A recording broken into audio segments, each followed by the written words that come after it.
तो hello guys, बहुत बहुत स्वागत है आपका मैथ्स मैजिक में। और आज हमारा टॉपिक नंबर 4 हम लोग स्टार्ट कर रहे हैं, जिसका नाम है जियोमेट्रिक प्रोग्रेशन, और जिसे हम लोग हिंदी में कहते हैं गुणोत्तर श्रेणी।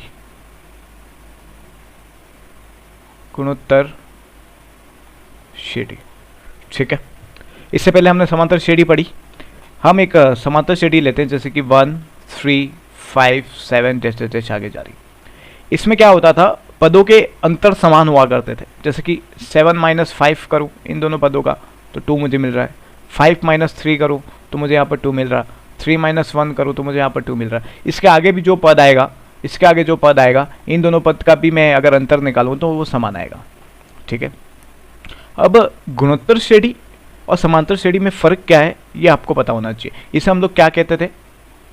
इसे हम लोग डी कहते थे, जो अंतर समान है, राइट, सार्वअंतर जिसे हम लोग समझते हैं। गुणोत्तर श्रेणी में एक बेसिक सा अंतर होता है कि जो क्रमांकित पद होते हैं उसमें उनका अनुपात समान होता है। जैसे कि मैं आपको एक एग्जांपल देता हूँ, मान लीजिए 2, ठीक है, 4, फिर मान लीजिए 8, फिर मान लीजिए 16। कैसे? अगर मैं ऐसा करूं, 16/8 मुझे क्या मिल रहा है? 2 मिल रहा है। यहाँ पर मैं 8/4 करूं, मुझे क्या मिल रहा है? 2 मिल रहा है। यहाँ पे 4/2 करूं, मुझे क्या मिल रहा है? 2। मतलब कि इनका अनुपात समान होना चाहिए। अनुपात एक तरीके से हम लोग क्या कह सकते हैं कि अनुपात कैसे निकालते हैं, जैसे कि मैं एक तरीके से ऐसे लिख देता हूँ कि m/n, इससे मैं m/n में लिख सकता हूँ। बिल्कुल, मैं इसे इस तरीके से लिख सकता हूँ, ठीक है। काट कटा के जो भी बचा वो इसके अनुपात में आता है। तो बस गुणोत्तर श्रेणी बस इसी का गेम है, ज़्यादा इतना हार्डली कुछ भी नहीं है। मैं इसकी डेफिनेशन आपको लिखवाता हूँ कि ऐसी श्रेणी जिसमें दो क्रमांकित पदों का अनुपात, ध्यान रखना, अगर यहाँ पर मैंने अंतर लिख दिया ना तो वो एपी हो जाएगी, ठीक है। और इसे शॉर्ट फॉर्म में हम लोग जीपीपी कहते हैं ना, ज्योमेट्रिक प्रोग्रेशन। अनुपात सदैव समान हो। क्या समान होना चाहिए? अनुपात समान होना चाहिए। अनुपात सदैव समान, ठीक है। जैसे ही हम लोग सार्व अंतर को डी से डिनोट करते थे, वैसे ही सार्व अनुपात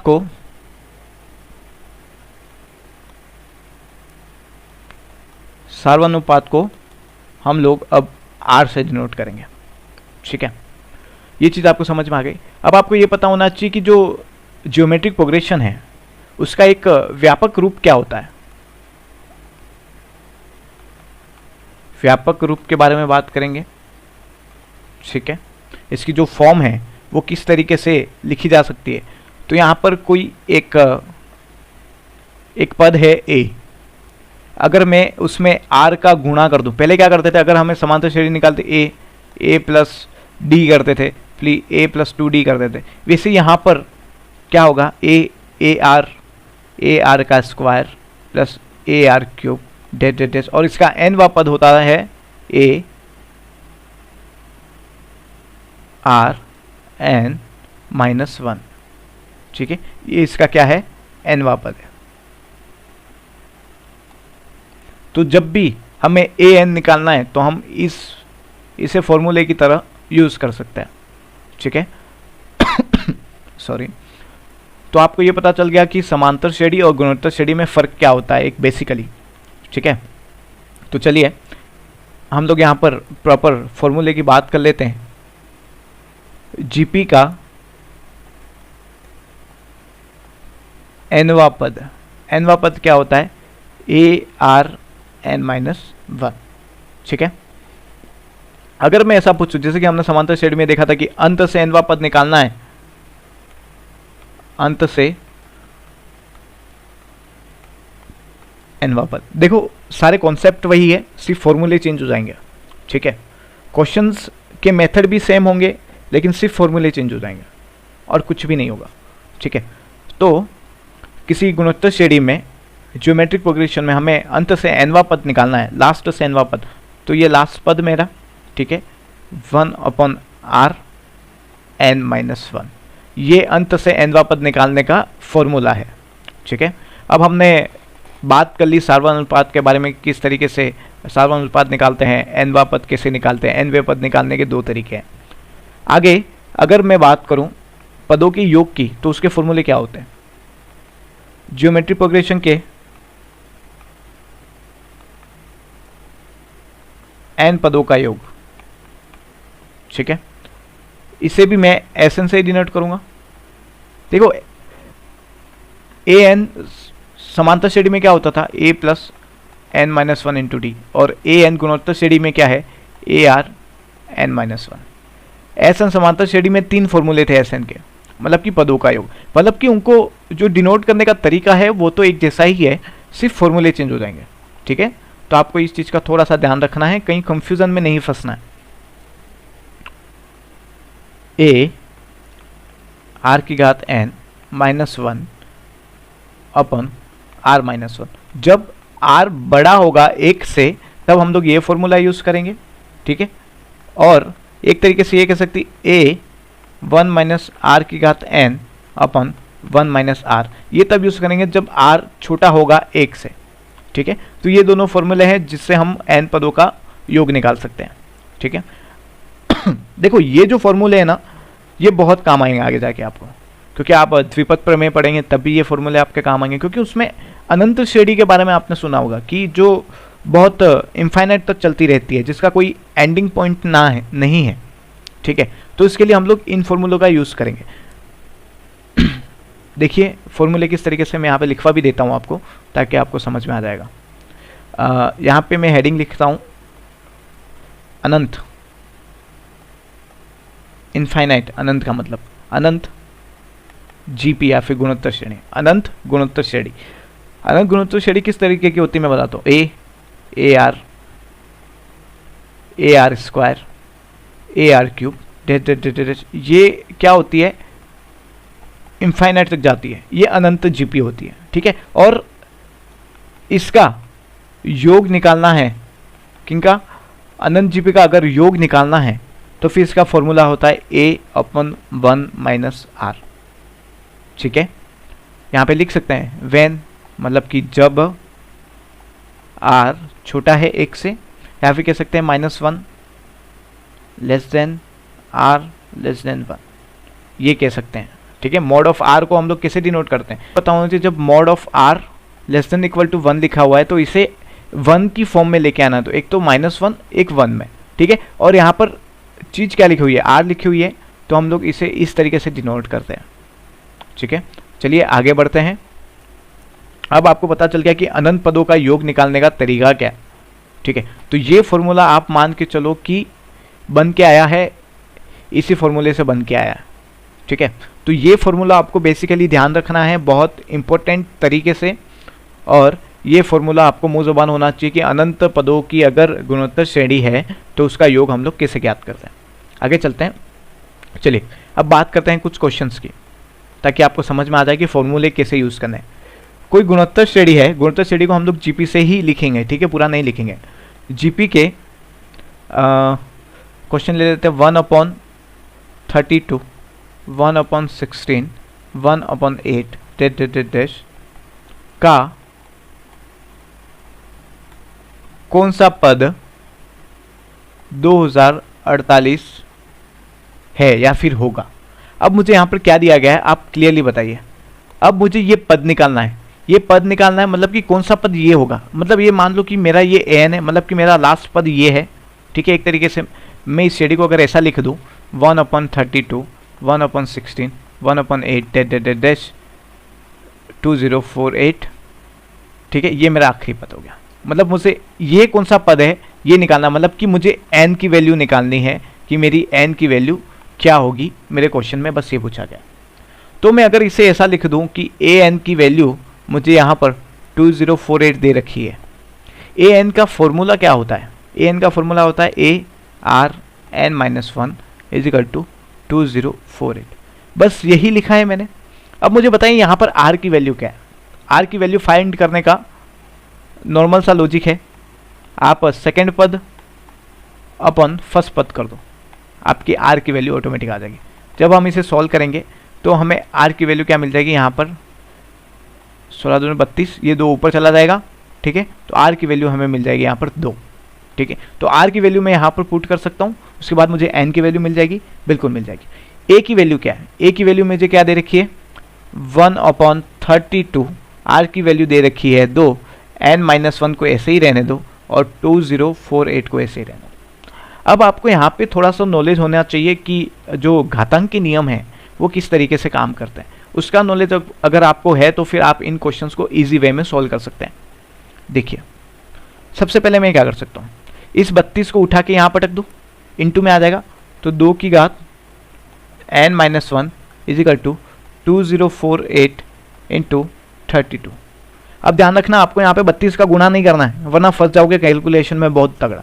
अब देखो ये 2 की घात की वैल्यू ये दे रहा है, 2 की घात ये है, अगर मैं इसको 2 की घात की फॉर्म में लिख दूं पूरे को, ठीक है, इस पूरे को मैं 2 की घात के फॉर्म में लिख दूं, देखो कैसे, ये तो ऐसे रहेगा। अब मैं कहता हूँ इस 2 की घात अगर मैं कितनी करूँ, 2 की घात 11 करूँ तो मुझे क्या मिल जाएगा 2048 मिल जाएगा, 2 की घात 11। और 32 का आपको बताया 2 की घात अगर मैं 5 लिखूं तो मुझे 32 मिल जाएगा, सब 2 की घात में आ गए। अब एक काम करता हूं, अगर जिनके बेस एक तरीके से, आधार एक तरीके से समान है और वो इनटू में है तो उनकी घातें जुड़ जाती हैं, ये आपको पता होगा बिल्कुल, ठीक है। यहां पे सोल्व कर रहा हूं, 2 की घात n-1 इजिकल टू 2 की घात 16 कर दूं, बिल्कुल। अब ये आधार समान है, मतलब इनकी घातें भी एक तरीके से समान होनी चाहिए, क्योंकि यहाँ पे इक्वल टू का साइन है, ये तो समान है, अब घातों का समान करना है, तो मैं यहाँ पे लिख दूं n-1 इजिकल टू 16 लिख सकता हूँ, बिल्कुल लिख सकता हूँ। और n की वैल्यू मुझे क्या मिल गई यहाँ पर 17। तो इस तरीके से जब मैं आगे बढ़ूंगा, ऐसे ये मेरा पहला पद है, ये दूसरा पद है, ये तीसरा पद है, फिर चौथा आएगा, पांचवा, छठा, सातवां, आठवां, ऐसे जाते जाते ये जो पद मुझे मिलेगा ना, ये मेरा 70वां पद मिलेगा। कौन सा पद मिलेगा, 70वें पद की अगर मैं बात करूं तो वो मेरा रहेगा 2048, ठीक है। तो आपको ये चीज़ समझ में आई, कुछ नहीं किया, मैंने सिर्फ ए एन का फॉर्मूला लगाया है और वैल्यू को यहाँ पर पुट कर रखा है, और कुछ भी मैंने यहाँ पर नहीं किया। चलो इसी तरीके का एक दूसरा क्वेश्चन लेते हैं, आपको समझ में आएगा। क्वेश्चन कुछ इस तरीके का है कि कोई जीपी दे रखी है 1/81, 1/27, 1/9 डैश का कौन सा पद 65, 61 होगा। मतलब ये मुझे ए एन की वैल्यू दे रखी है, राइट। मेरा आखिरी पद मुझे यही निकालना है, कौन सा पद ये होगा, मैं इस पद को आखिरी मान लेता हूं, तो ए एन इजिकल टू 6561। मुझे यहाँ पर निकालना क्या है, एन की वैल्यू फाइंड करनी है मुझे, ठीक है। उसके लिए मुझे सबसे पहले पता होना चाहिए कि मेरा आर क्या है, क्योंकि जब मैं यहाँ फॉर्मूला लिखता हूँ ए एन का तो मुझे मिलता है A R n-1 equal to 6561। A की वैल्यू मुझे 1/81, ए की वैल्यू ये मिल गई, आर की वैल्यू यहाँ पे पुट करेंगे n-1 इजिकल टू 6561 मुझे यहाँ मिलेगा, ठीक है। अब मुझे बताओ आर की वैल्यू कैसे निकालेंगे, दूसरा पद अपन पहला पद, ठीक है। जब हम लोग इसे काटेंगे, ठीक है, तो ये 3 बार जाएगा, तो ये 3 पलट के ऊपर आ जाएगा, तो आर का मान मुझे क्या मिल गया, आर की वैल्यू मुझे मिल गई 3। तो मैं यहाँ पर आर की वैल्यू 3 पुट कर देता हूँ। जैसे मैं आगे बढ़ूंगा, इस 81 को मैं इस तरफ लेके जाता हूँ, 3 की घात n-1 इजिकल टू 6561 इंटू 81, ठीक है।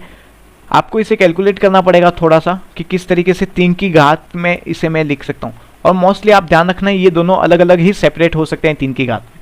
अगर 3 की घात मैं 8 करूँ तो मुझे 65 61 मिलेगा, 6561 मिल जाएगा। और 81 की बात करूँ तो 3 की घात 4, जब मैं ये करता हूँ तो मुझे 81 मिलता है। जिससे मैं आगे बढ़ता हूँ तो आपको पता है बेस समान है तो घातें जुड़ जाएंगी, तो यहाँ पर 3 की घात 12 कर दूँ, 8 + 4 कितने हो गए 12। तो मैं यहाँ पर n+n-1 इजिकल टू 12 कर देता हूँ, तो n की वैल्यू मुझे यहाँ पर मिल जाती है 13। मतलब टोटल मिला के ये मेरा क्या हो गया, आंसर हो गया, ठीक है। तो ऐसे ही क्वेश्चन होंगे जिसे थोड़ा सा आपको समझना पड़ेगा। और समझने वाली कोई बात है ही नहीं इसमें, क्योंकि आपको क्लियरली सिर्फ फॉर्मूला यूज़ करना है और आपकी चीज़ें यहाँ पर आपको मिल गई हैं। ठीक है, कि क्या पूछ रहा है, कौन सा पद की बात कर रहा है, पद कौन सा है ये ज्ञात करना है, तो n की वैल्यू हमें फाइंड करनी है। ठीक है, हमें आखिरी पद ज्ञात करना है, n की वैल्यू दे रखी होगी कि इसका 70वां पद कौन सा है या फिर 13वां पद कौन सा है, ऐसा पूछा है, तो फिर मैं यहाँ पे कह सकता हूँ n की वैल्यू मुझे 13 दे रखी है। ठीक है, और मुझे n की वैल्यू निकालनी है। ठीक है, तो इस तरीके से हम लोग क्वेश्चंस को सोल्व करेंगे। चलिए कुछ तड़कता भड़कता क्वेश्चंस लेने की कोशिश करते हैं ताकि आपको भी समझ में आए। और अब जो मैं आपको बताऊंगा ना क्वेश्चन, उसको बेसिकली मैं आपको ये भी कह सकता हूँ कि ऑप्शन से करने का तरीका भी बताऊंगा और उसका प्रॉपर मेथड भी मैं आपको बताऊंगा, तो आपके लिए इजी हो जाएगा कि कौन सी चीज़ हमें यूज़ करनी है और कौन सी नहीं करनी है। ठीक है, और कुछ क्वेश्चंस ऐसे होंगे जिनको हम लोग मेथड से नहीं कर सकते, लेकिन थोड़ा सा मेथड यूज़ करने के बाद और उसके अंदर ऑप्शंस को शामिल करने के बाद हमें वो क्वेश्चंस इजी लगने लगेगा। कुछ इसी तरीके का क्वेश्चन हम लोग लेते हैं। क्वेश्चन हमारा कुछ इस तरीके से है कि एक जीपी है, उसका चौथा पद मतलब कि 4th टर्म इसकी जो है वो पी दे रखी है, तथा 10वां पद 10th टर्म इसकी क्यू दे रखी है। ठीक है, तो मुझे बताइए जीपी का 7वां पद क्या होगा। देखिए, जब ऐसी इस टाइप के क्वेश्चंस आपके सामने आए तो आपको पहले ये पता होना चाहिए कि हमें क्वेश्चंस में दे क्या दे रखा है। हमें चौथा पद दे रखा है तो मैं A4 कर देता हूँ यहाँ पर। ठीक है, जो मुझे दे रखा है P। ठीक है, A4 को मैं कैसे लिख सकता हूँ, जब हमने व्यापक रूप पढ़ा था, ये मेरा पहला पद है, ये मेरा दूसरा पद है, ये मेरा तीसरा पद है, सॉरी यहाँ स्क्वायर होगा, तीसरा पद है, ये मेरा चौथा पद है। चौथे पद को मैं कुछ इस तरीके से लिख सकता हूँ। जी हाँ, तो मैं इसे लिख सकता हूँ AR³ लिख सकता हूँ। इसको मैं इक्वेशन नंबर 1 दे देता हूँ। दूसरा मुझे दे रखा है 10वां पद, जो मुझे Q दे रखा है। 10वें पद को मैं क्या लिख सकता हूँ, AR⁹ लिख सकता हूँ, बिल्कुल। तो ये मेरा क्या हो गया, दूसरा पद हो गया। अब एक काम करता हूँ, देखो इन दोनों इक्वेशंस को मैं कैसे सोल्व कर सकता हूँ। इन दोनों इक्वेशंस को सोल्व करने के बाद मुझे R की वैल्यू निकालनी है। ठीक है, R की वैल्यू अगर मुझे मिल जाती है तो मैं कहीं ना कहीं इसे आगे सोल्व कर सकता हूँ, ऐसा मेरा दिमाग होगा। या फिर मैं एक चीज़ ऐसे कर सकता हूँ, अगर मेरी यहाँ पर A से A कहीं ना कहीं कट जाए, ठीक है, या फिर A को मैं मर्ज कर दूँ, R को मर्ज कर दूँ, बहुत सारे तरीके हो सकते हैं इसको सोल्व करने के। लेकिन एक तरीका मैं जो अपना रहा हूँ वो आपके लिए बहुत ज़्यादा ईजी पड़ेगा। जब आपको गुणोत्तर श्रेणी में कोई दो इक्वेशन मिल जाती है तो आपको हमेशा गुणा करना है या फिर भाग करना है। ठीक है, हमेशा ध्यान रखना कि समांतर श्रेणी में हम लोग प्लस माइनस को ज़्यादा यूज़ करते हैं और गुणोत्तर श्रेणी में उसके नाम से ही जायज़ है कि हम लोग गुणा बहुत ज़्यादा करेंगे कहीं ना कहीं। ठीक है, तो नाम को भी थोड़ा सा हमने हमारे दिमाग में क्लियर रखना है। चलिए मैं यहाँ पे करता हूँ equation number 1 into equation number 2। देखिए क्या मिलता है। जब मैं सॉल्व नहीं करूँगा तो आपको चीज़ें आगे समझ में नहीं आएगी। AR³ into AR⁹ equal to P into Q, ये लिख सकता हूँ मैं, बिल्कुल। इन दोनों का गुणा कर दें, इन दोनों का गुणा। इसको मैं इतना हाईलाइट नहीं कर रहा हूँ क्योंकि इसको मैं कुछ इस तरीके से लिख सकता हूँ और A10 को मैं AR9 लिख सकता हूँ। ठीक है, जब मैं इसका गुणा करता हूँ तो ये A का तो स्क्वायर हो गया और R जो है वो गुणे में है तो कहीं ना कहीं इसकी घातें जुड़ जाएंगी। इसकी घातें जुड़ने के बाद मुझे मिल जाएगा 12। ठीक है, और यहाँ पर मैं PQ लिख सकता हूँ। राइट, अब मैं इसे कैसे, अब मुझे मैक्सिमम मुझे ज्ञात क्या करना है, A7 मुझे ज्ञात करना, मतलब 7वां पद मुझे ज्ञात करना है। 7वें पद को मैं कैसे लिख सकता हूँ, AR6 ऐसे लिख सकता हूँ, बिल्कुल। ठीक है, लिख सकता हूँ, आप सबको पता है। अब मुझे इस चीज़ को भी थोड़ा कंसिडर करना है, अपने दिमाग में ध्यान रखना है कि मुझे ये चीज़ फाइंड आउट करनी है। तो क्या मैं ये चीज़ यहाँ से निकाल सकता हूँ, बिल्कुल निकाल सकता हूँ। अगर मैं इन दोनों में से स्क्वायर को कॉमन ले लूँ, अगर यहाँ से स्क्वायर निकल गया तो मुझे यहाँ पे 6 मिलेगा। ठीक है, और स्क्वायर को मैंने बाहर निकाल दिया, PQ मुझे यहाँ पे मिल गया। ठीक है, अब मुझे बताओ AR6 की वैल्यू मुझे क्या मिल गई, √PQ। ठीक है, और AR6 को मैं क्या कह सकता हूँ, A7 कह सकता हूँ, मतलब कि मेरा जो 7वां पद है वो ये रहा। तो इस तरीके से मैं इस क्वेश्चन को सॉल्व कर सकता हूँ। एक मैं आपको दूसरा मेथड बताता हूँ कि दूसरा मेथड इसका क्या हो सकता है। दूसरे मेथड की बात करते हैं। यहाँ पे हम लोग लिखते हैं मेथड नंबर 2। मुझे बताइए A4 मुझे क्या दे रखा है, P दे रखा है, और A7 मुझे क्या दे रखा है, Q। ठीक है, A4 को मैं क्या लिख सकता हूँ, AR क्यूब लिख सकता हूँ, ये A7 को मैं लिख सकता हूँ AR की घात 6, ये लिख सकता हूँ। ठीक है, मुझे निकालना है क्या है, A7 निकालना है कि A7 की वैल्यू क्या होगी। सपोज मुझे यहाँ पर ऑप्शन दे रखे हैं 4, ठीक है, पेपर में, तो फिर मैं इस क्वेश्चन को कैसे सोल्व करना ईजी समझूंगा। देखिए मुझे यहाँ ऑप्शन दे रखा है PQ, root PQ, P root Q, P upon Q, कुछ इस तरीके से मुझे दे रखा है। अब मुझे बताइए कि मैं यहाँ पर किस तरीके से सॉल्व कर सकता हूँ। देखिए मुझे बताइए PQ, रूट PQ और PQ, हमारा सही ऑप्शन तो ये है, आपको सबको पता है। ठीक है, लेकिन अगर मैं ऑप्शन नंबर ए को लेता हूँ, P डॉट Q, P की वैल्यू मुझे क्या दे रखी है, AR क्यूब, और Q की वैल्यू क्या दे रखी है, AR6। मैं इसे कैसे लिख सकता हूँ, A स्क्वायर A की घात 9। अब मुझे बताइए यहाँ पे स्क्वायर कॉमन निकल रहा है क्या, बिल्कुल नहीं निकल रहा है, क्योंकि यहाँ पे 9 दे रखा है। मतलब ये मेरा ऑप्शन नहीं हो सकता, क्योंकि ये A7 के बराबर तो है ही नहीं, ये इक्वल टू में है ही नहीं इसके। मुझे ऑप्शन नंबर बी दिख रहा है, रूट PQ। तो यहाँ पर मैं रूट ले रहा हूँ, P मुझे दे रखा है AR क्यूब और AR6। जब मैं आगे सॉल्व करता हूँ, A स्क्वायर डॉट, यहाँ पर मैं काम कर 6 7 8, सॉरी मुझे यहाँ पर 10वां पद मिला है ना, सॉरी मुझे यहाँ पर 10वां पद मिला है, माय मिस्टेक। यहाँ पर 9 हो जाएगा, और यहाँ पर क्या हो जाएगा, देखिए यहाँ पर भी 9 हो जाएगा, और यहाँ पर मुझे क्या मिल रहा है, 12 मिल रहा है आर की घात। ठीक है, देखिए फिर भी जब मैं यहाँ पर स्क्वायर को कॉमन निकालता हूँ, ठीक है, तो मुझे ये चीज़ मिल रही है। ठीक है, जो कि A7 के इक्वल टू तो नहीं है। ठीक है, A7 मेरा क्या है, AR की घात 6, ये चाहिए मुझे, फिक्स यही चाहिए। इसके ऊपर स्क्वायर हो, नीचे स्क्वायर हो, आगे स्क्वायर हो, पीछे स्क्वायर हो, कुछ फ़र्क नहीं पड़ता, मुझे सिर्फ यही चाहिए। ठीक है, लेकिन यहाँ पर तो स्क्वायर दे रखा है इसका, तो ये A7 के इक्वल टू में तो नहीं है। जब मैं इसे सोल्व करता हूँ आगे जाके, ठीक है, यहाँ पर मुझे 9 मिल रहा है, आर की घात 12 मिल रहा है। ठीक है, और यहाँ पर मुझे रूट भी मिल रहा है, तो मैं यहाँ पर स्क्वायर को कॉमन निकाल देता हूँ। ठीक है, यहाँ पे स्क्वायर हो गया, और यहाँ पे मेरा रूट है। रूट और स्क्वायर को यहाँ में मैं काट देता हूँ, तो AR की घात 6 मुझे क्लियरली यहाँ पे मिल जाता है। तो मैं यहाँ पर कह सकता हूँ कि ये मेरा A7 है, तो ये मेरा करेक्ट ऑप्शन होगा। ठीक है, कहीं ना कहीं चीज़ों को आपको ईजी करने में हेल्प करेगी ये चीज़।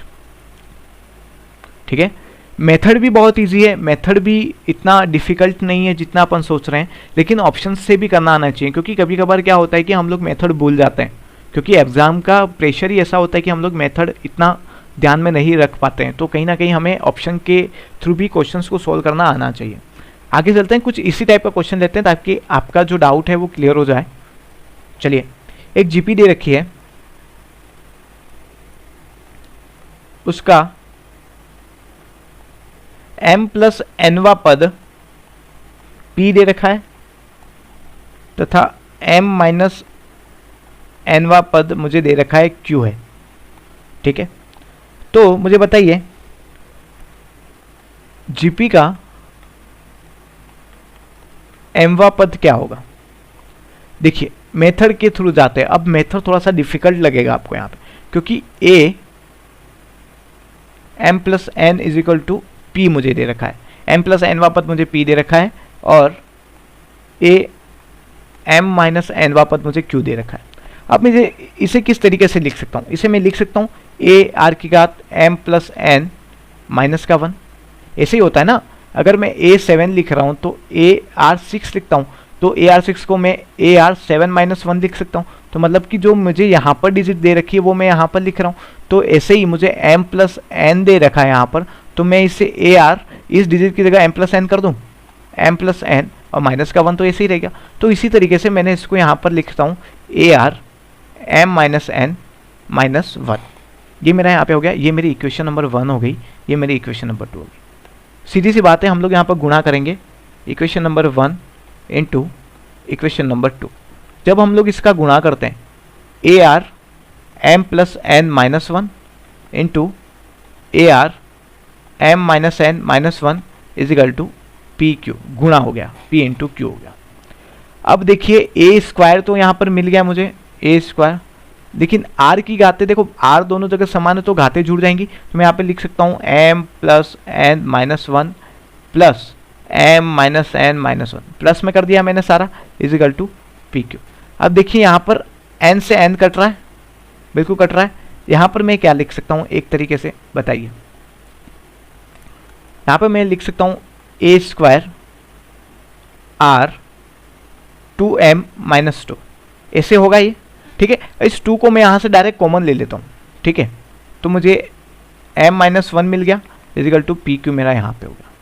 अब मुझे बताइए मुझे एमवा पद चाहिए, ए एम मुझे चाहिए। ए एम को मैं इस फॉर्म में कैसे लिख सकता हूँ, मैं यहाँ पर लिख दूँ, इस 7 की जगह मैं m कर देता हूँ, m माइनस वन। मुझे क्या चाहिए, ये चाहिए, ठीक है। तो मैं काम करता हूँ, मुझे बेसिकली यही चाहिए, तो मुझे यहाँ पर लिख रहा है अगर मैं स्क्वायर को कॉमन ले लेता हूँ तो मुझे ये चीज़ मिल जाएगी, बिल्कुल मिल जाएगी।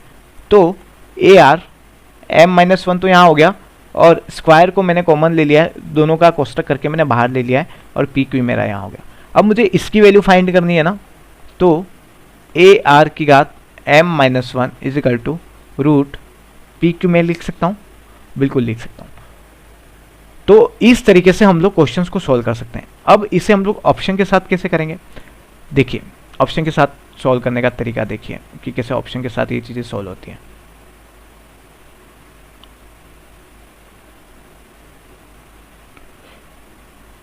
मैं यहीं पर कर रहा हूँ इसे सॉल्व, क्योंकि ऑप्शन के साथ ये बहुत ज़्यादा इजी हो जाता है और छोटा भी हो जाता है।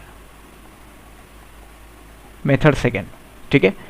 अगर मुझे बताइए ऑप्शन में दे रखा है, कोई मेरा ऑप्शन दे रखा है रूट पी क्यू, ठीक है, यही मेरा करेक्ट ऑप्शन है, इसके साथ ही चलता हूँ। रूट तो मेरा यहाँ पे हो गया, पी की घात, पी की वैल्यू मुझे क्या दे रखी है, ये दे रखी है, तो मैं यहाँ लिखता हूँ A R M plus N minus one into Q की वैल्यू दे रखी है A R M minus N minus one, ठीक है।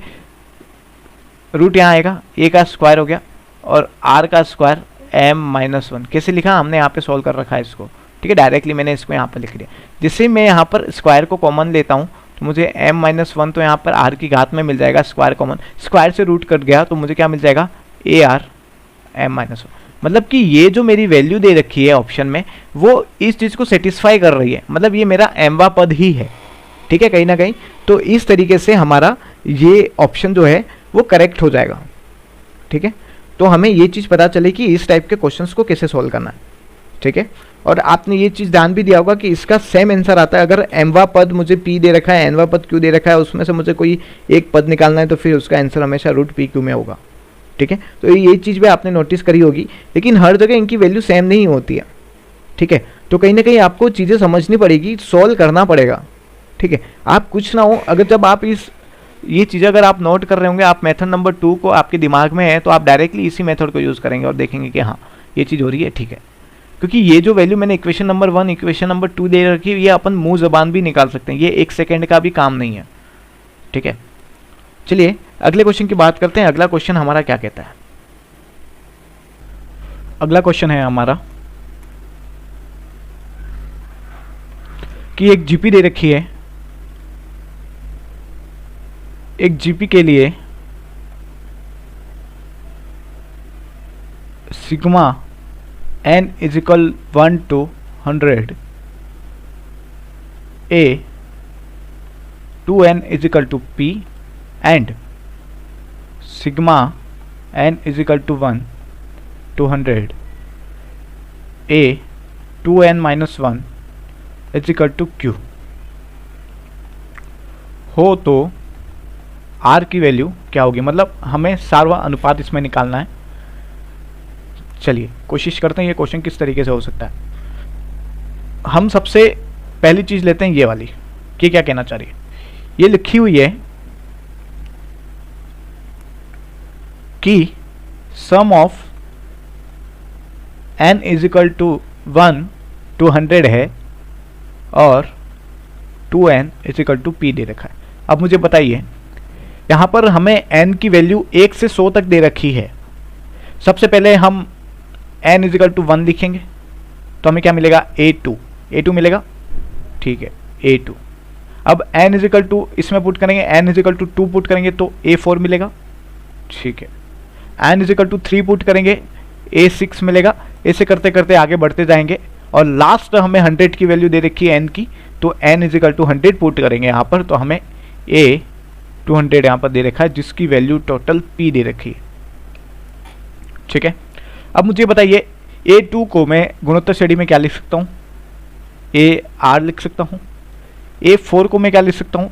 AR³ लिख सकता हूँ। A6 को मैं क्या लिख सकता हूँ? AR5 लिख सकता हूँ। आगे जाऊँगा, A200 को क्या लिख सकता हूँ? AR199 is equal to P। इस तरीके से ही लिख सकता हूँ, बिल्कुल। अब मैं एक काम करता हूँ, यहाँ से AR कॉमन ले लेता हूँ। सब में AR आ रहा है जी। AR को मैंने यहाँ पर कॉमन ले लिया। AR को कॉमन ले लिया, यहाँ पर क्या बचा? 1। यहाँ पर A तो बाहर निकल गया, एक R बाहर निकल गया, तो कितना बचा? स्क्वायर, R का स्क्वायर। यहाँ पर एक R बाहर निकल गया, एक A बाहर निकल गया, तो R की घात 4 बच जाएगा। वैसे ही आगे चलेंगे तो यहाँ पर हमें हमारा बच जाएगा A तो बाहर निकल गया, R198 is equal to P।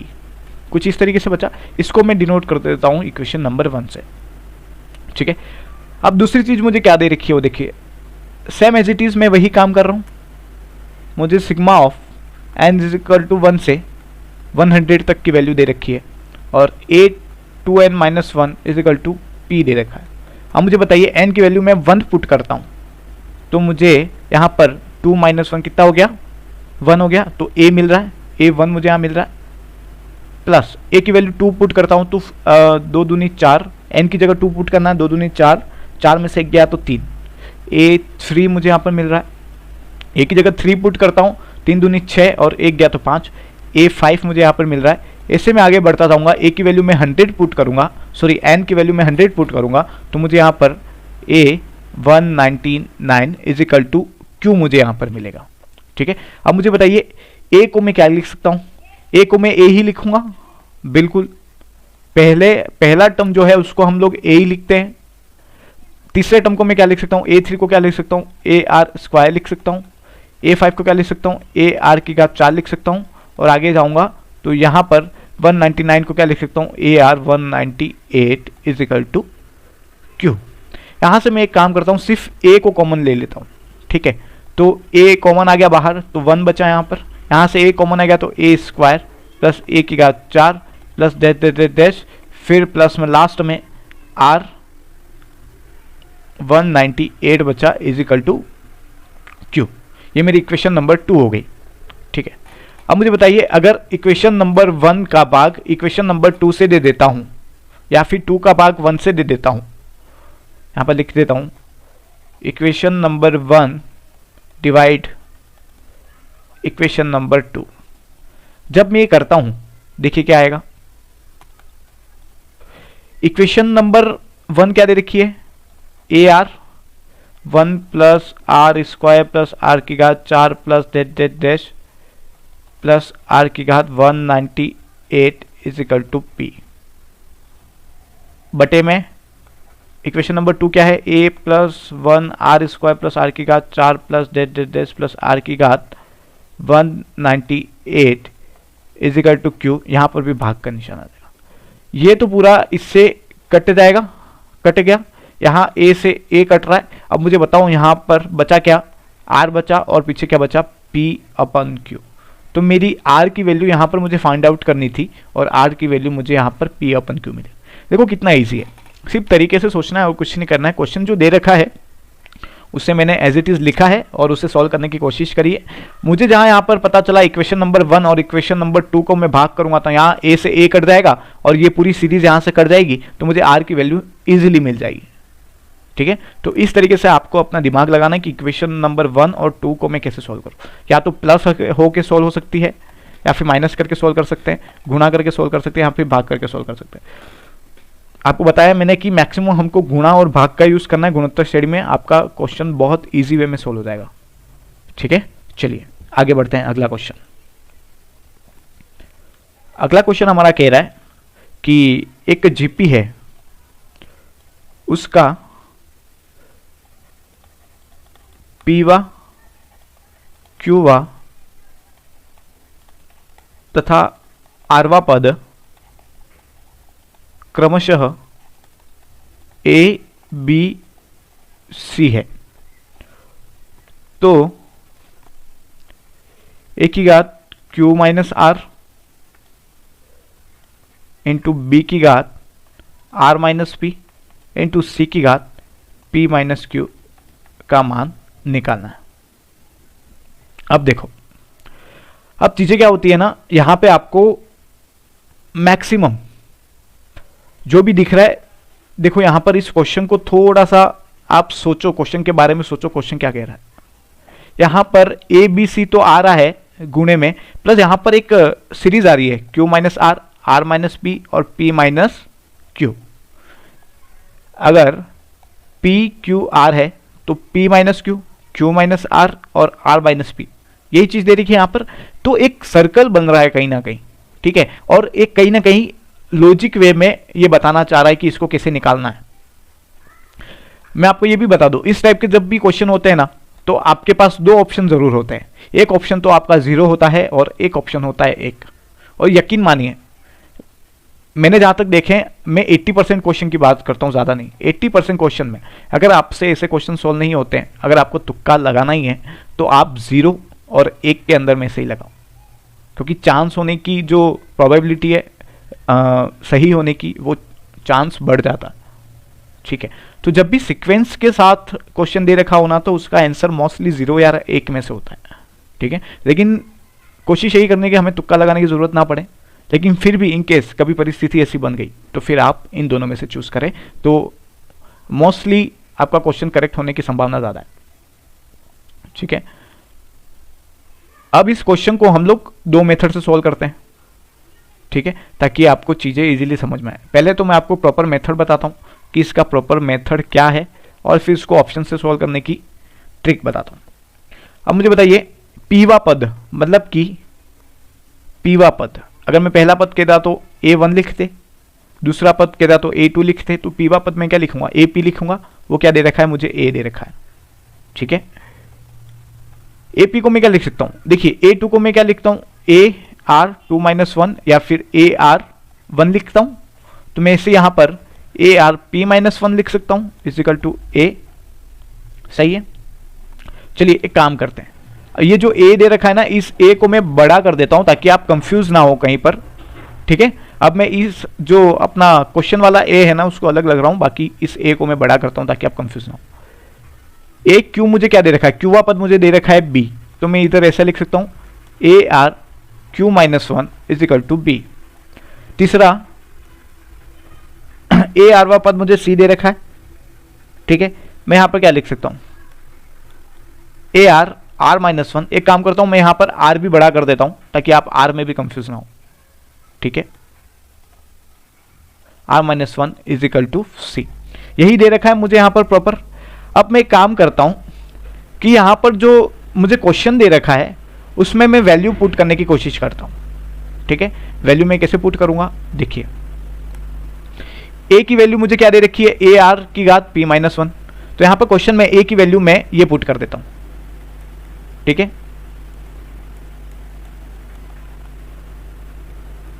Putting values of ABC equation number 1 कर देता हूं इन इक्वेशन नंबर 1, ठीक है। अब A की वैल्यू क्या दे रखी है, ARP - 1। तो यहां पर क्वेश्चन में A की जगह मैं ये लिख देता हूं ARP - 1, और उसकी घात दे रखी है Q -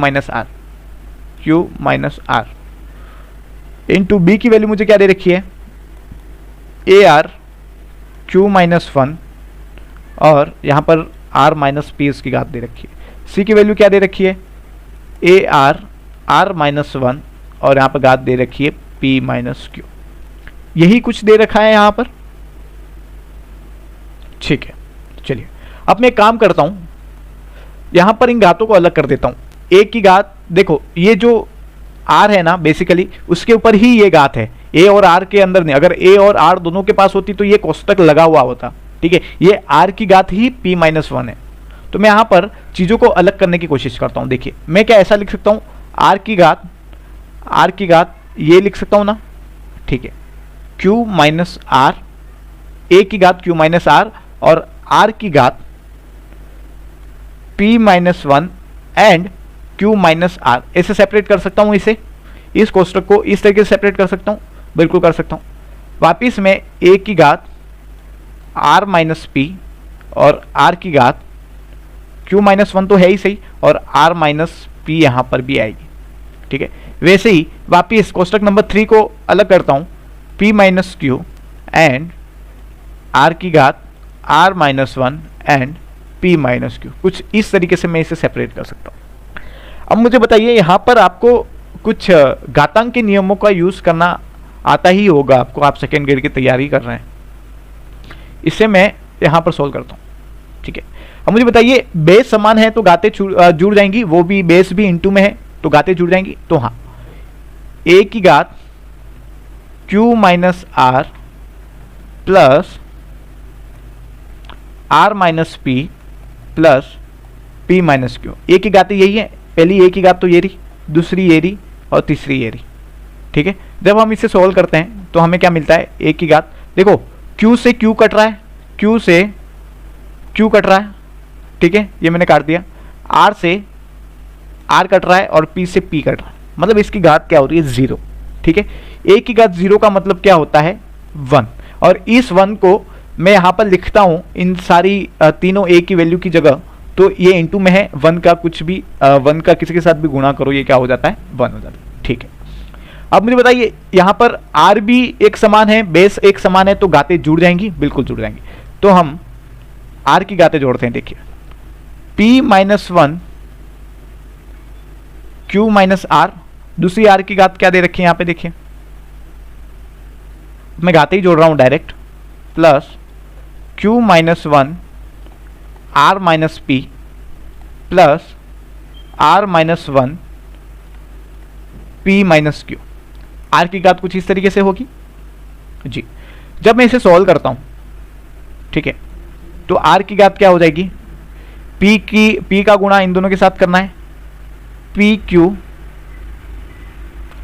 माइनस पी आर, अब माइनस 1 का गुणा भी इन दोनों के साथ होगा, माइनस क्यू प्लस आर।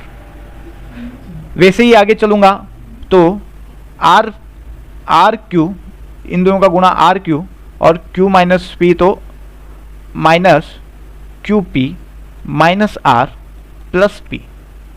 वैसे ही आगे जाऊंगा, आर का गुणा पी के साथ आर पी, आर का गुणा माइनस क्यू के साथ minus R Q minus P plus Q. जैसे हम सॉल्व करते हैं, आर पी यहाँ पर कहीं दिख रहा है, ये पी आर पी एक ही है, ये प्लस माइनस क्या है, ये कट गए। आर क्यू यहाँ से कट रहे हैं, पी क्यू यहाँ से कट रहे हैं, माइनस का क्यू प्लस का क्यू कट गया, प्लस का आर माइनस का आर कट गया, प्लस का पी और माइनस का पी, मतलब कुछ भी नहीं बचा। तो मैं यहाँ पर आर की घात 0 लिखूँ, इसका भी 1, तो यहाँ पर मैं a की घात 0 इंटू आर की घात 0 लिखूंगा। a की घात 0 का मान 1 होता है, किसी की भी घात 0 हो उसका मान 1 होता है, तो इसकी वैल्यू क्या हो गई हमारी 1। कुछ नहीं किया, जो आपका बेसिक नॉलेज है उसी को यूज़ करते हुए हम इस क्वेश्चन में आगे बढ़े। घातांक के नियमों का यूज़ करा, a की सारी घातों को जोड़ दिया और r की सारी घातों को जोड़ दिया।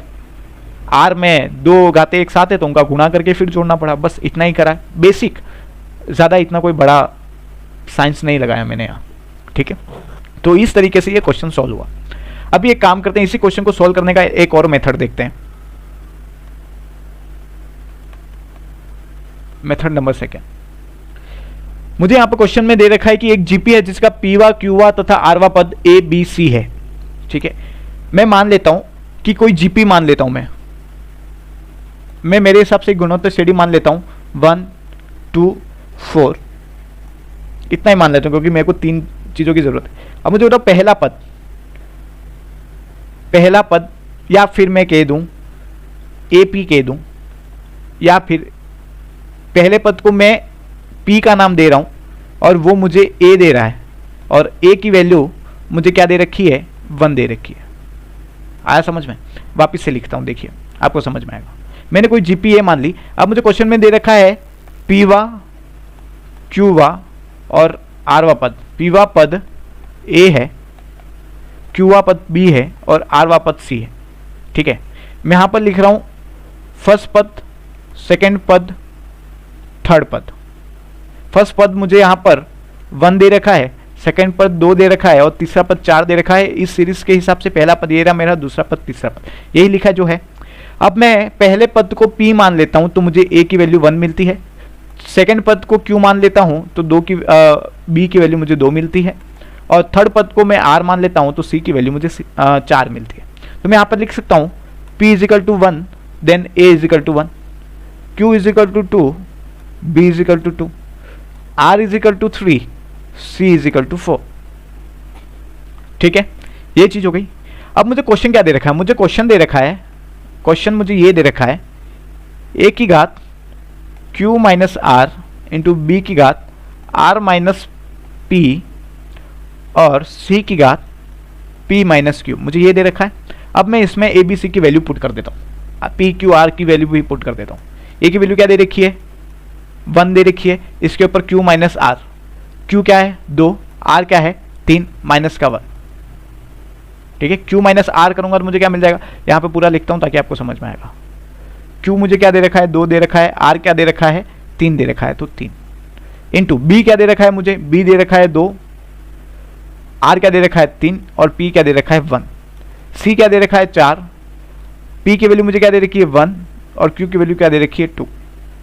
जब मैं इसे आगे सोल्व करता हूँ, 1 की घात माइनस 1 इंटू 2 की घात 2 इंटू 4 की घात माइनस का 1, यही दे रखा है मुझे।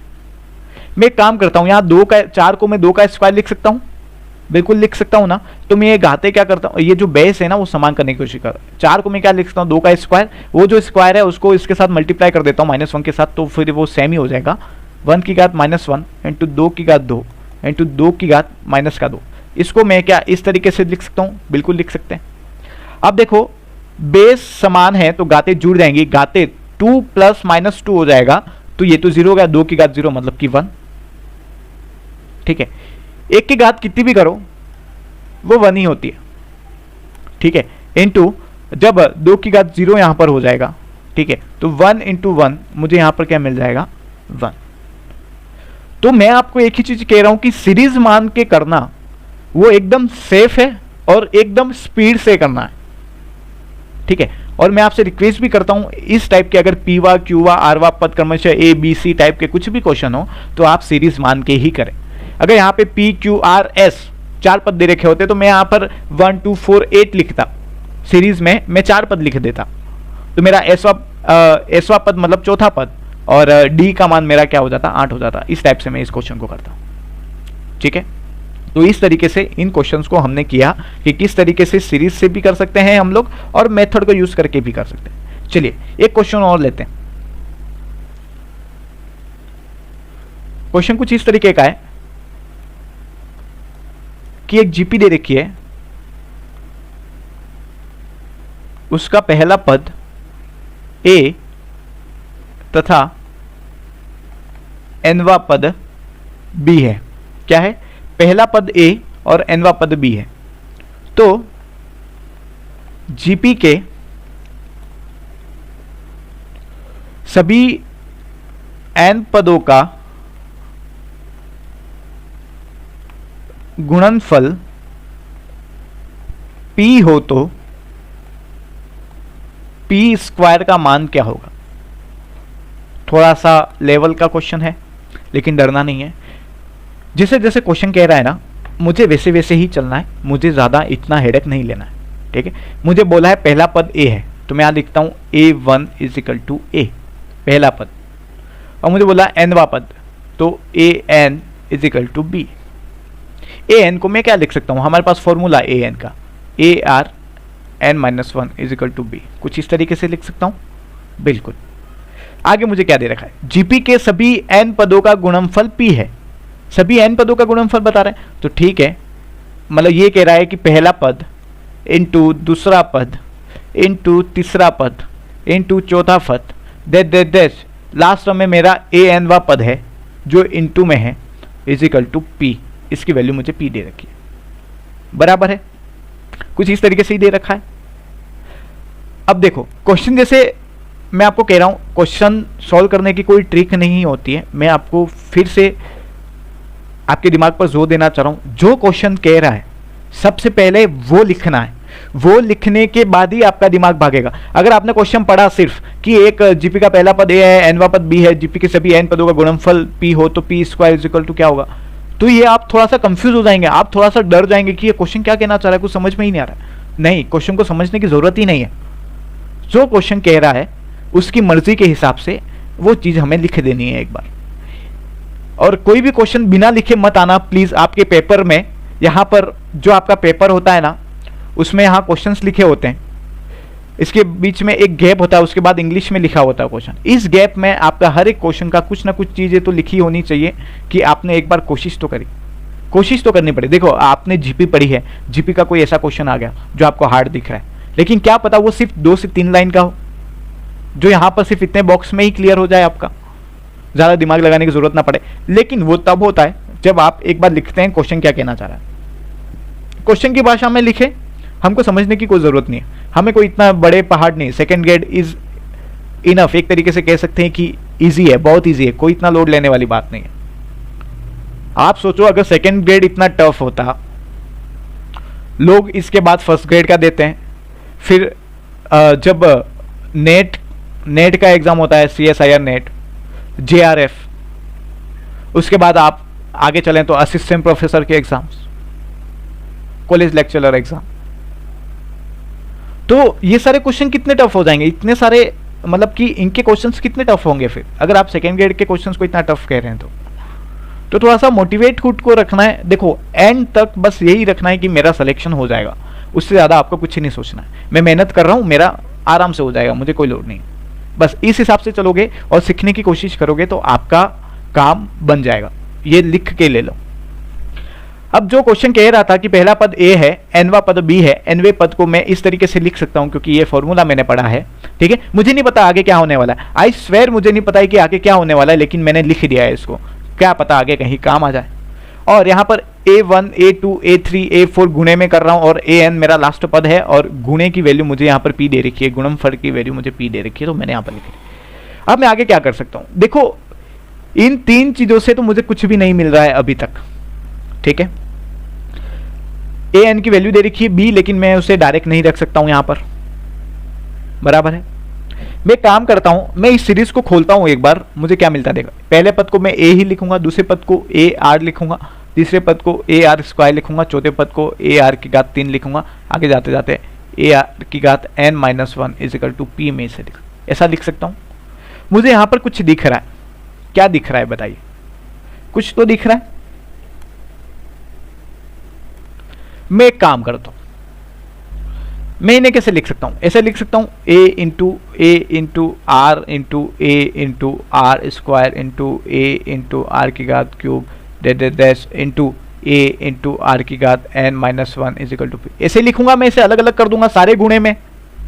अब मुझे बताइए यहाँ पर A कितने सारे हैं, ये A आ गया मेरा, फिर A ये ऐसे करते अगर बेस समान है तो गाते जुड़ जाएंगी। यहाँ पर मैं गात जोड़ूंगा एक, फिर यहाँ जोड़ूंगा, यहाँ जोड़ूंगा, यहाँ जोड़ूंगा, लेकिन मुझे नहीं पता है कितने ए हैं वो मुझे नहीं पता है, तो मैं यहाँ पर n कर देता हूँ। प्राकृत संख्या 1 से ही चालू होगा तो n कर देता हूँ मैं यहाँ पर, ठीक है। अब मुझे बताओ r का क्या सीन है, R1 2 3 ऐसे जा रहा है और जाते जाते n-1 पे रुक रहा है, तो मैं यहाँ पर लिख देता हूँ 1 + 2 + 3 लास्ट में प्लस करके n-1 is equal to P। कुछ इस तरीके से लिख सकता हूं, बिल्कुल लिख सकता हूं। अब मुझे बताइए, मैं काम करता हूं P को यहां पर ले आता हूं, AN तो मेरा यही रह गया।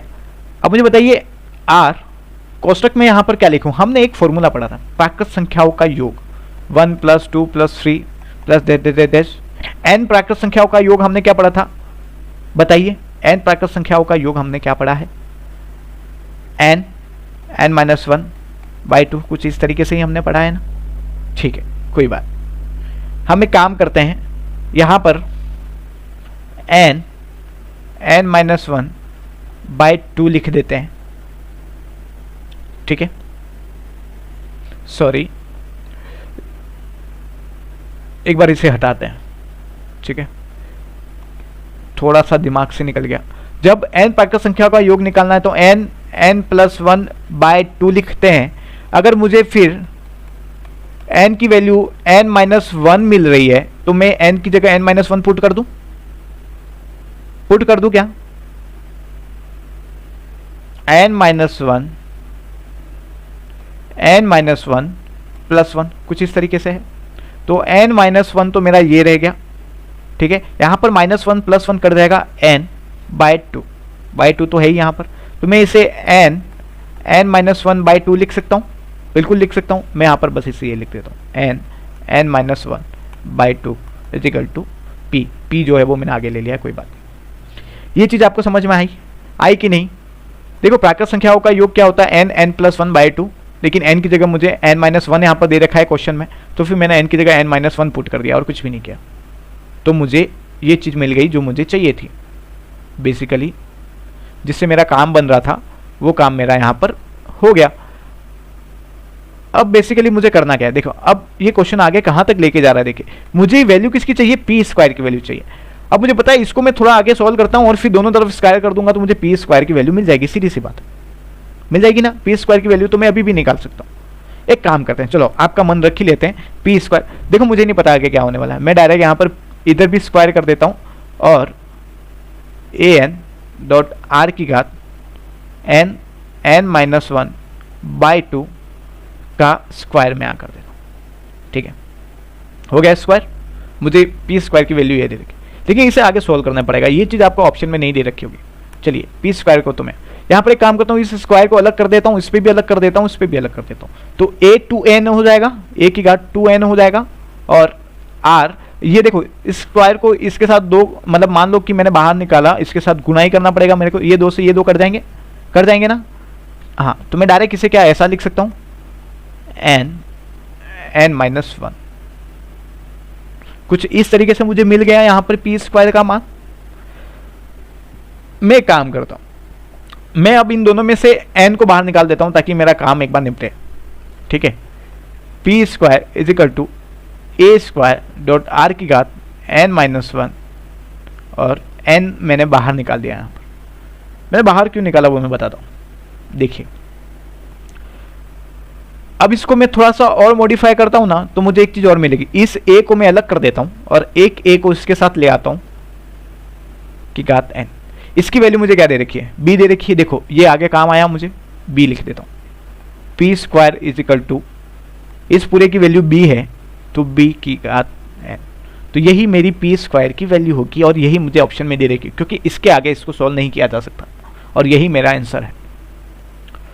अब जेन्युइनली मैं बता रहा हूँ कि मुझे नहीं पता था इस क्वेश्चन में क्या होने वाला, मैं खुद भूल गया था, क्योंकि मैं खुद सॉल्यूशन एक बार मैं देख लेता हूँ बुक में से कि हाँ ऐसा ऐसा है।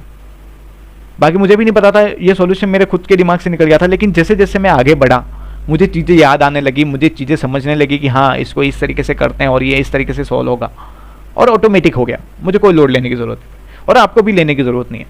मैथ जो नहीं पढ़ता है उनके लिए बहुत टफ है, मैथ जो नहीं पढ़ता है उसके लिए बहुत टफ है, लेकिन जो पढ़ता है ना इसे उसके लिए बहुत ही ज़्यादा ईजी है, बहुत ही ज़्यादा। बस यही मोटिवेशन अपने अंदर रखना है और सेकेंड ग्रेड एग्जाम को क्रैक करना है। इस क्वेश्चन को करने का एक दूसरा तरीका है जो मैं आपको बताता हूं, जो मैंने आपको बताया है मेथड सेकेंड, सीरीज मानकर। मैं सीरीज कुछ भी मान लेता हूं, मैं वही सेम सीरीज मान लेता हूं। माना सीरीज मतलब मेरी जो जेपी है वो मैं मान लेता हूँ 1 2 4 8, 8 का इंटू 2 करूँगा 16, दे यहाँ पर मुझे ए की वैल्यू क्या दे रखी है 1।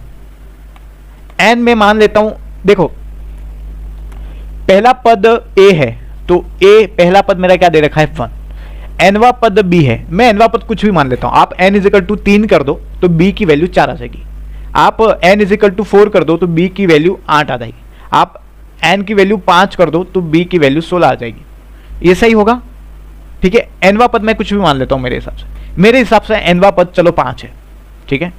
मेरे हिसाब से एनवा पद 5 है तो बी की वैल्यू मुझे मिल गई 16, पांचवा पद मेरा 16 है। और थोड़ा सा डिस्टेंस लेने की कोशिश करना क्योंकि एनवा पद थोड़ा सा दूर होता है उसके हिसाब से, ठीक है। ये चीज होगी। अब मुझे प्रश्न में कह रहा है कि इस सीरीज का जो गुणा है वो क्या है, पी दे रखा है, मतलब कि p इज इक्वल टू मुझे दे रखा है 1 इंटू 2 इंटू 4 इंटू 8 इंटू 16। यहाँ पे देते हटा देता हूँ क्योंकि एनवा पद मुझे मिल गया यहाँ पर 16, मुझे इन 5 ही पदों की बात करनी। मैं इसका मुझे वैल्यू किसकी निकालनी है, स्क्वायर की निकालनी है। चलो मैं स्क्वायर कर देता हूँ, 1 इंटू 2 इंटू 4 इंटू 8 इंटू 16 का स्क्वायर, 2 8 64 इंटू 16 10 24 का स्क्वायर। ठीक है, ये मल्टीप्लिकेशन आपको करनी पड़ेगी। 10 24 को अगर 2 की घात में लिखूं तो 2 की घात 10, ये 10 24 होता है और उसका स्क्वायर, तो मुझे यहाँ पर मिल रहा है 2 की घात 20। ठीक है, पी स्क्वायर का मान मुझे 2 की घात 20 मिल रहा है एक तरीके से। अब मुझे ऑप्शन दे रखे होंगे, option number A B C D. जब आपका यहाँ का काम खत्म हो जाए ना तो ऑप्शन में देखना है। ऑप्शन में मुझे दे रखा होगा ए बी की घात N, A N B, A B की घात एन, ठीक है, ए की घात एन, बी की घात एन का स्क्वायर, ये सब। ऑप्शन नंबर ए हमारा करेक्ट है। क्यों करेक्ट है, देखो ए बी की वैल्यू मुझे यहाँ डालनी है और एन की वैल्यू मुझे यहाँ डालनी है। ठीक है, कुछ नहीं करना है, जो हमारे पास वैल्यू है ना वो इसमें पुट करके देखो। ऑप्शन नंबर ए के तहत ए की वैल्यू मुझे 1 दे रखी है, बी की वैल्यू मुझे 16 दे रखी है और एन की वैल्यू मुझे क्या दे रखी है, 5 दे रखी है एन की वैल्यू मुझे। चलिए 5 कर दिया मैंने, चलिए कोई बात। 16 को मैं क्या लिख सकता हूँ, 4 का स्क्वायर। 4 को स्क्वायर को मैं क्या लिख सकता हूँ, 2 की घात 4 लिख सकता हूँ। तो 2 की घात 4 16 को, क्योंकि ए की तो ए का गुणा किसके साथ भी करो सेम डिजिट आती है। 16 को मैं 2 की घात 4 लिख सकता हूँ और उसकी घात 5। तो यहाँ पर 4 इंटू 5 का तो 2 की घात 20 मुझे यहाँ पर सेम मिल रहा है। ये आंसर सेम है, ये आंसर सेम है, तो मतलब मेरा करेक्ट ऑप्शन ये है कहीं ना कहीं। ठीक है, तो चीज़ें इस तरीके से समझनी है। अगर आप सीरीज मांग के करते हैं तो चीज़ थोड़ी सी इजी हो जाती है। बस आपका ये है कि ऑप्शन का कॉम्बिनेशन और क्वेश्चन का कॉम्बिनेशन आपको थोड़ा समझ में आना चाहिए कि क्वेश्चन क्या कर रहा है। यहाँ पर ए बी सी की टर्म में दे रखे हैं ऑप्शन, तो फिर आपको ए बी की वैल्यू कहीं ना कहीं इसमें पुट करनी ही पड़ेगी। ठीक है, और यहाँ पर जो वैल्यू आ रही है उस वैल्यू से यहाँ पर टच करना पड़ेगा। अगर सेम आ रही है तो फिर आपका काम बनेगा, वरना नहीं बनेगा। वैल्यू सेम आनी चाहिए, तब जाके आप श्योर हो सकते हैं। ठीक है, आगे चलते हैं, कुछ अलग तरीके का क्वेश्चन लेते हैं, जो क्वेश्चन आपने बहुत देखे होंगे। 7 + 77 + 777 + 7777 प्लस डैश प्लस n पद का मान क्या होगा। एक सीरीज दे रखी है, मुझे बताइए, मुझे r का मान ज्ञात करना है तो मैं कैसे करूंगा, दूसरा पद बटे पहला पद 11 मिल रहा। ठीक है, तीसरा पद बटे कौन सा पद, दूसरा पद। ठीक है, तो मुझे यहाँ क्या मिल रहा है, यहाँ पे मैं 11 का मल्टीप्लाई करता हूँ 77 से, क्या मुझे आ रहा है 77 777, ये क्या आ रहा है 14 + 8। क्या इसके सारे अनुपात समान आ रहे हैं, क्या नहीं आ रहे। ठीक है, मतलब कि ये मेरी जीपी नहीं हो सकती, क्योंकि सारे अनुपात हमें समान चाहिए, तो ये मेरी जीपी नहीं हो सकती। तो मैं क्या करूं, तो मैं कुछ नहीं करूंगा, मैं सिर्फ एक ही काम करूंगा, मैं इसे जीपी बनाने की कोशिश करूंगा। जब ऐसे क्वेश्चन हो जो सिमिलर दिखें तो वो जीपी में ही कन्वर्ट होती हैं, ये एक ट्रिक है। ठीक है, मैं काम करता हूं 7 को कॉमन ले लेता हूं, तो 1 + 1 1 + 1 1 1 + 1 1 1 1 प्लस डैश n पद, ये हो गया। मैं एक काम करता हूं, देखिए मैं ऐसा क्यों कर रहा हूं उसका रीजन भी मैं आपको बताऊंगा, लेकिन आपको चीजें हमेशा समझ में आनी चाहिए। एक डिजिट आपको हमेशा ध्यान रखनी है 9। अगर यहाँ अंदर 1 1 1 1 आ रहा है, कहीं पे भी 1 1 की डिजिट्स आ रही हैं, तो आपको जीपी के लिए हमेशा ध्यान रखना है नंबर 9। ठीक है, आपको देखो मैंने कोई चीज़ें इतनी याद नहीं करवाई है फॉर्मूले के सिवा, और कुछ क्वेश्चन ऐसे होंगे जहां पर मैं आपको साफ कह दूंगा कि ये चीज़ आपके दिमाग में रखनी है आपको। इस सीरीज को मैं 9 से गुणा व भाग कर देता हूं तो कुछ फर्क पड़ेगा, कुछ फर्क नहीं पड़ेगा, लेकिन 9 से ही करना। चलो मैं भाग कर देता हूं इस सीरीज को, और गुणा में काम करता हूं अंदर कर देता हूं सबके साथ। ये इंटू 9 ऐसे ही लिखूंगा ना मैं, इस 9 का गुणा मैं अंदर कर देता हूं, तो यहां से हटा देता हूं। 1 के साथ 9 का गुणा ये हो जाएगा 9, 11 के साथ 99, 111 के साथ 999, आगे 9999 मैंने ऐसा क्यों लिखा, देखो इसका रीजन है 9 से ही क्यों करते हैं, ये आपके दिमाग में क्वेश्चन आया होगा। 9 से इसलिए करते हैं क्योंकि इसे हम लोग इजी कर सकते हैं। इजी कैसे कर सकते हैं, देखिए अगले स्टेप में आपको पता चलेगा। इस 9 को मैं क्या लिख सकता हूँ, 10 - 1 लिख सकता हूँ। इस 99 को मैं क्या लिख सकता हूँ, 100 - 1 लिख सकता हूँ। इस 999 को क्या लिख सकता हूँ, 1000 - 1 लिख सकता हूँ। वैसे मैं आगे बढ़ूंगा n पद, इस तरीके से लिख सकता हूँ। बस इस चीज में कन्वर्ट करने के लिए मैंने 9 से गुणा और भाग किया, और दुनिया की कोई भी सीरीज दे दे आपको 9 यहाँ पर आपको ले ले 3 प्लस 3 3 प्लस 3 3 3, ये भी दे दे, 3 को कॉमन ले लो, 1 प्लस 1 1 प्लस 1 1 1। यहाँ से फिर आप एक काम करो कि 9 से भाग दे दो, 9 का गुणा अंदर कर दो, ठीक है। आप इसको भी ऐसे ही लिखोगे 10 माइनस 1, ठीक है, 100 माइनस 1, सेम सीरीज बनेगी हर एक टाइप के क्वेश्चन में। कुछ भी आता है, मैं 7 7 इसलिए ले रहा हूँ क्योंकि वो थोड़ा सा सेंटर नंबर है, तो ठीक है, आपको भी समझ में आएगा, ठीक है। तो यहाँ पर कुछ भी सीरीज हो, कोई डरना नहीं है, बस एक ही मेथड फॉलो करना है, ठीक है। अब मुझे बताइए, इसको क्या मैं इस तरीके से लिख सकता हूं, 7/9, जो प्लस प्लस वाले हैं ना उनको एक साथ कर देता हूं मैं, 10 प्लस 100 प्लस 1000, ऐसे जाएगा n पद, ठीक है। और जो माइनस वाले हैं उनको एक साथ कर देता हूं। एक काम करता हूं, मैं माइनस को कॉमन ही ले लेता हूं, ठीक, -1 -1 -1, तो 1 प्लस 1 प्लस 1 प्लस 1 देते देते आगे बढ़ेंगे n पद की तरफ, ठीक है। कितने भी ले लो 1 ही आएंगे, ठीक है। यहां पर मैं n लिख देता हूं वरना आप कंफ्यूज हो जाएंगे, ठीक है। यहां तक ये चीज हो गई। ये हमारी क्या है, जीपी बन गई है। अब चेक करके देखिए आपका सार्वनुपात, 100 सेकेंड पद है, पहला पद ये, आर की वैल्यू मुझे क्या देखिए 10, थर्ड पद लेता हूं 1000 और सेकेंड पद मेरा है 100, 2 0 से 2 0 कर देंगे, फिर मेरा 10 है, मतलब हाँ ये मेरी जीपी है।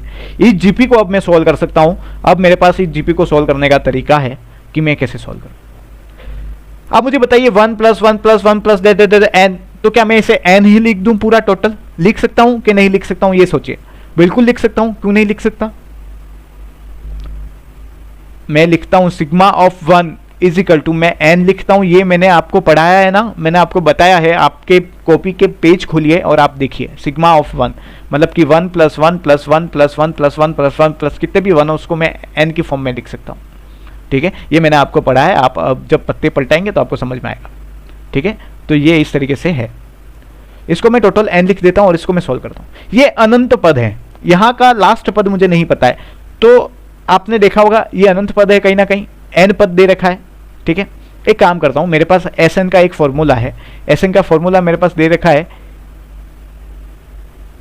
A R N minus 1 upon R minus 1, यही फॉर्मूला है, या फिर 1 माइनस आर एन कर दो या फिर 1 माइनस आर कर दो, लेकिन हम आर एन से कर देते कि हाँ भाई हमारा जो आर है वो 1 से बड़ा होगा कहीं ना कहीं, तो हम लोग ये फॉर्मूला यूज करते हैं, ठीक है। तो डायरेक्ट मैं ये फॉर्मूला यूज कर रहा हूं, ठीक है। ये फॉर्मूला मैंने लिख के आपको बता दिया। आगे सॉल्व करते हैं। 7/9 फॉर्मूला है मेरा ए आर की घात N minus 1 upon R minus 1। A की वैल्यू मुझे यहां पर क्या दे रखी है, 10 दे रखी है, तो 10। आर की वैल्यू भी मेरी 10 है, हमने निकाली थी अभी, 10 की घात एन माइनस 1, और आर क्या है 10 माइनस 1, ये हो गया। माइनस एन कर दूं, इस टोटल को मैं एन लिख सकता हूं, बिल्कुल लिख सकता हूं, मैंने एन लिख दिया है इसको, ठीक है। अब चीजें आपको समझ में आई किससे जा रही है। जिससे मैं आगे बढ़ता हूं, ये 9 हो गया, ठीक है। तो एक काम करता हूं, 7/9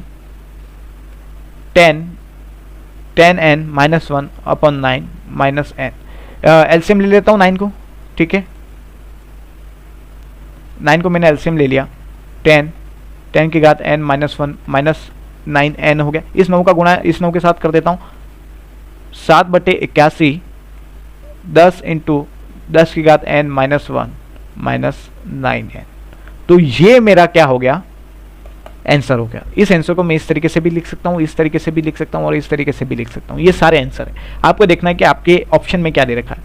देखो बहुत ईजी है, कुछ नहीं है, सिर्फ एक फॉर्मूला लगाना, बाकी कुछ भी नहीं। ये चीज तो आपको याद रह ही गई होगी, ठीक है, क्योंकि क्वेश्चन का टाइप ही ऐसा है कि आपको ये चीज याद हो जाती है, ठीक है। चलिए आगे बढ़ने की कोशिश करते हैं, कुछ अगले क्वेश्चन करने की कोशिश करते हैं। चलिए काम करते हैं, ये जो क्वेश्चन है ना उसे हम लोग थोड़ा सा और नए तरीके से करने की कोशिश करते हैं। ये मेथड थोड़ा सा आपको समझ में आएगा। मेथड नंबर 2 से करने की कोशिश करते हैं। कौन सा क्वेश्चन है हमारा, ये वाला क्वेश्चन, ठीक है। जब भी आपको योग पूछ रहा है एन पदों का, ये क्वेश्चन एक तरीके से क्या कहना चाह रहा है, एन पदों का योग। इस क्वेश्चन को मैं कैसे लिख सकता हूँ, इस क्वेश्चन को ऐसे भी लिख सकता हूँ, 7 7 7 7 7 7 दे डैश एन पदों का योग ज्ञात करिए। तो मैं कैसे लिखूंगा, 7 प्लस 7 7 प्लस 7 7 7 प्लस दे डैश प्लस एन, ऐसे लिखूंगा ना, तो क्वेश्चन को मैं इस टाइप में भी लिख सकता हूँ, इस टाइप में भी लिख सकता हूँ। तो टोटल मिला के मुझे पूछ क्या रहा है, मुझे पूछ रहा है कि n पदों का योग क्या है। कोई सीरीज दे रखी है, उसके n पदों का योग क्या है, मेरा क्वेश्चन बस ये है और कुछ भी नहीं।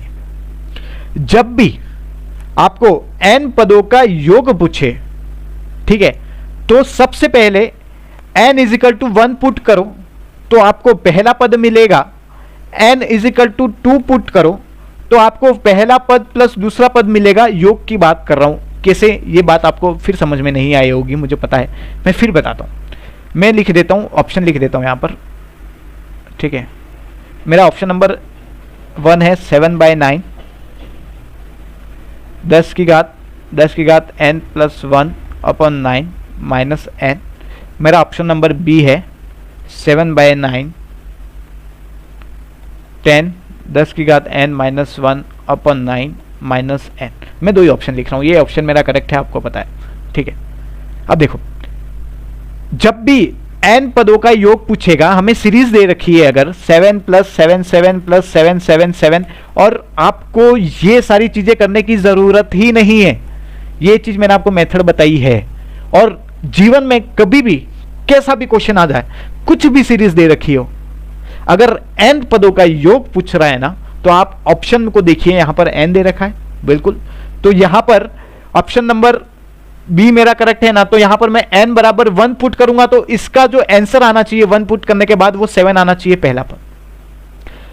अगर मैं 77 प्लस 7 करूं तो मुझे क्या मिलता है, 84 मिलेगा। अगर मैं n इजिकल टू 2 पुट करता हूं यहां पर तो मुझे दो पदों का योग मिलेगा, तो दो पदों का योग यहां पर देखना, दो पदों का योग 84 हो रहा है, तो इस क्वेश्चन, इस ऑप्शन की वैल्यू 2 पुट करने के बाद 84 होनी चाहिए, तो ये मेरा करेक्ट ऑप्शन है, बस और कुछ भी नहीं करना, आपका काम हो गया। समझे? फिर बता रहा हूं, n पदों का योग पूछ रहा है, ठीक है। n पद अगर आपको आ गया ना, तो आप समझ लो कि आपको भगवान ने एक लाइफलाइन दी है क्वेश्चन की, फ्री का क्वेश्चन दिया है आपको। n बराबर 1 पुट करोगे किसी भी ऑप्शन में, अगर आपका करेक्ट ऑप्शन होगा तो n बराबर 1 पुट करने पर आपको 7 मिलेगा, एक पद का योग। दो पदों का योग n बराबर 2 पुट करने के बाद मिलेगी, दो पदों, इन दोनों पदों का योग कर दो, जो आंसर आएगा 84, वो n बराबर 2 यहां पर पुट करने के बाद आपको 84 मिलना चाहिए। n बराबर 3 करोगे तो 3 पदों का योग मिलेगा, इन तीनों को जोड़ दो, जो आंसर आएगा, आप n बराबर 3 पुट करोगे यहां पर तो आपको वो आंसर मिलना चाहिए, बस यही तो करेक्ट ऑप्शन होगा। देखिए कैसे, n बराबर 1 पुट करता हूं मैं, ठीक है, चलिए n बराबर 1 पुट करता हूं ऑप्शन नंबर बी में। 7/9, 10 की घात n है ना, तो n की जगह मैंने 1 पुट कर दिया, -1 अपॉन 9 -9, तो 7/9, 10 इंटू 9/9, 9 से 9 कट गया -n की जगह मैं क्या लिखूंगा 1, ठीक है। 7/9 इंटू 10 -1, तो 7/9, 9 से 9 कट गया, मुझे मिल गया 7। हाँ, ये मेरे एक पदों का योग, n इजिकल टू 1 मतलब एक पद का योग, मतलब कि पहला पद ही, एक पद का योग क्या होता है, एक का योग बताइए, ऐसा तो नहीं पूछूंगा ना, तो एक ही रहेगा। 10 का योग बताइए, तो वो 10 होगा। योग तो क्या होता है, 1 और 4 का योग बताइए, तो ये लिख सकते हैं, ठीक है। एक पद का योग मतलब वही पद है कुल मिला के। अब एक काम करता हूँ, आपको n बराबर 1 का तो पता चल गया, m बराबर 2 का थोड़ा सा देखिए। 77 प्लस 7 पहला पद और दूसरा पद मुझे ये दे रखा है, इन दोनों को जोड़ दो, 4 1 8, 84 हो रहा है, तो n बराबर 2 पुट करने के बाद मुझे ये चाहिए 84, ठीक है। अगर मेरा सही ऑप्शन होगा तो फिर मुझे ये मिल जाएगा। 7/9, 10 की घात 2, 10 का स्क्वायर 100 होता है, माइनस का 1/9 -2, ठीक है। 7/9, 10 इंटू 99/9, यहां से ये काटेंगे 1 1 -2, ठीक है।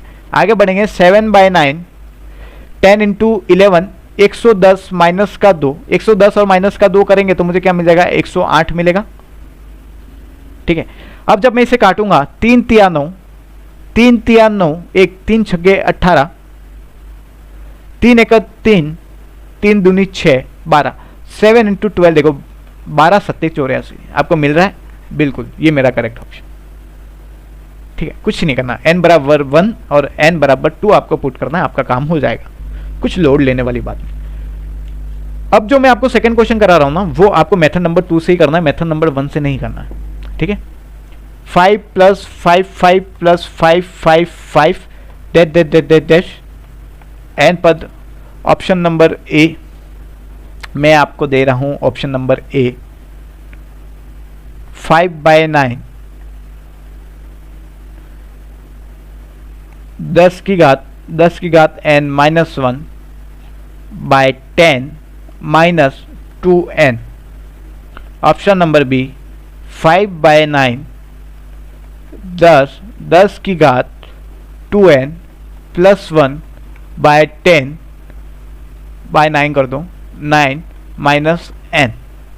सी कर दो 5/9 10 की घात n -1 by 9 minus n।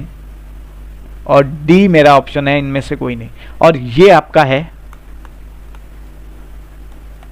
Homework, ठीक है।